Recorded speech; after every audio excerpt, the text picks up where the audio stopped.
The team behind Coral Island just released an update packed with all sorts of info, including a delay of the alpha, what we can expect out of it, and a look into some of the updated character models and the NPCs' rooms. And that's not even all. We're going to be going through the update first, discussing some changes to their pre-order store, and lastly, confirming one of my long-standing suspicions. I'm being vague on purpose, so you'll stick around. Is it working? First up, for anyone saying how unbelievable this project is, how it's too good to be true, and how it's incredibly ambitious, well, you're right. It's all of those things, but it looks like they too realize that and are bringing on additional staff to help handle that immense workload. It's a good thing that they raised as much as they did during their Kickstarter. And not that any of these positions are any more or less important than the others, but there's 3 that stand out to me and are worth noting. The first 2 stem from the biggest complaints I've seen about Coral Island so far: the janky-looking 3D models of the characters and the lackluster animations. Good thing they hired a full-time character sculpt artist and 2 full-time animators to help address these issues. Also, bringing on board a community manager, like I mentioned would be happening in my previous video, is a big step in the right direction. Her name is Maya, or at least it is on Discord. I've already introduced myself to her, and from the very brief conversation we've had, she seems really nice. Not that being nice makes for a good community manager, but it certainly doesn't hurt. As a result of this, I hope to see even more communication from the dev team, community events, and more community involvement in general. I always personally strive to build a good relationship between myself and the dev team and or community manager of the games I cover, and as a result, can provide even more in-depth info for all of you, so stay tuned. Good things are to come. Next up, the 3D models that most all of us weren't super crazy about got some much needed love. Alice and Theo here are the only 2 we've seen reworked, but we can expect to see this level of detail to be added to the rest of the NPCs as well. What level of detail, you might be asking? Let's take Alice here, for example. This is what she used to look like, and after a bit of work, here's what she looks like now. Way better, right? Putting the 2 side by side, just look at the detail. Her hair actually looks like it flows more naturally. It's made up of actual, more strands of hair instead of looking like it was sculpted out of clay or something. It even has some shadows within it. Her jawline has been adjusted, her neck has been slimmed, eyebrows reshaped, and just look at those eyes.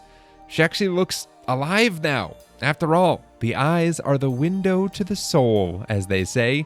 Unless you're me, in which case that's the stomach. But seriously, it's much improved. Theo got some love too.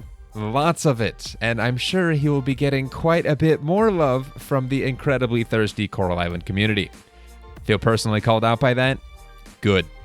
His hair, ears, eyes, eyebrows, nose, lips, jawline, collar, necklace, arms, and yes, even his pecs. All of these have seen improvements, and dang do they look good.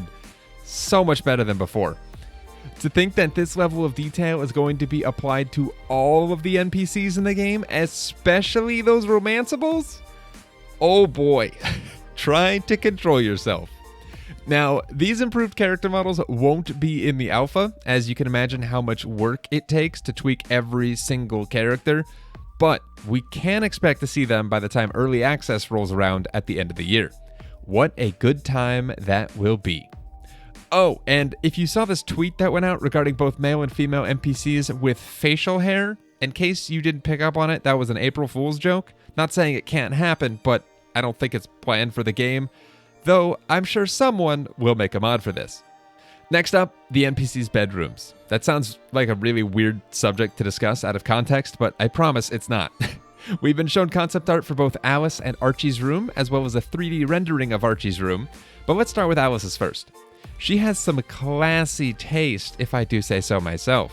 The wood and cream color scheme with hints of pink, the herringbone wood floor, her lovely beachside view from her massive windows, and her conspiracy theory bulletin board. You think I'm joking? Not only do the book covers have alien heads on them, but one of the posters pinned up reads, "Alien all along." Alice, what are you into, girl? Bullets and board aside, it all looks absolutely lovely. Contrasting the elegant vibe of Alice's room, though, we were also shown Archie's room, one of the children of Starlet Town. Clearly, the kid has a love for bugs, judging by his bee rug, ladybug plush and wall art, butterfly collection, beetle frame, honeycomb comforter, and a number of other bug-related plushes, crafts, and figurines on his desk. Oh, and we can't overlook the most important part of his entire room. The taco hung above his bed. This kid has some good taste. Pun intended. Don't worry, we won't taco about that anymore. Oh boy. We were also shown a work-in-progress look at what his room will look like in-game, and it's so incredibly close to the concept art. Clearly it's missing some lighting, shading, and some more detail work, but it's pretty awesome for a work in progress, especially looking at them side by side. It is spot on. Alright, let's talk alpha release date.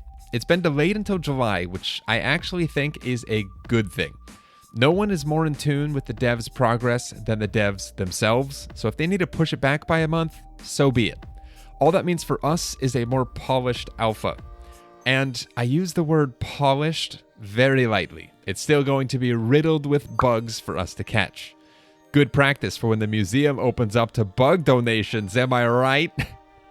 One thing that's neat is that they'll actually be releasing new content over the course of the alpha, with new content dropping in July, August, and September, followed by the early access release in Q4 of this year. If we're being honest with ourselves, though, that will most likely be taking place in December of 2021, if I were to take a guess, assuming it's not delayed. I encourage everyone who purchased or plans to purchase Alpha Access to treat it like a bug testing session, not the actual game. They're releasing features to us over time as they have them ready for us to pick apart, break, and provide feedback on, which is why we're only starting out with some of the game's features. Play with the available features thoroughly, gather your thoughts on what you like and don't like, what works and what doesn't, and then let the team know through whatever feedback tool they decide to provide us with.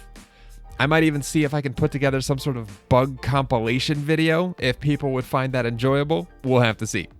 There's also been some changes to their pre-order store, and of course, these changes went into effect only days after I released a video breaking down the entire pre-order store. Oh well. As of April 1st, you can still pre-order the game key, the Alpha Farmer Pack, the Double Pack, and the digital art book and original soundtrack. They've also added a new tier called the Pre-Order Exclusive Pack, which sounds real fancy, but it's basically just the Alpha Farmer Pack with the addition of the digital art book thrown in for an extra $15.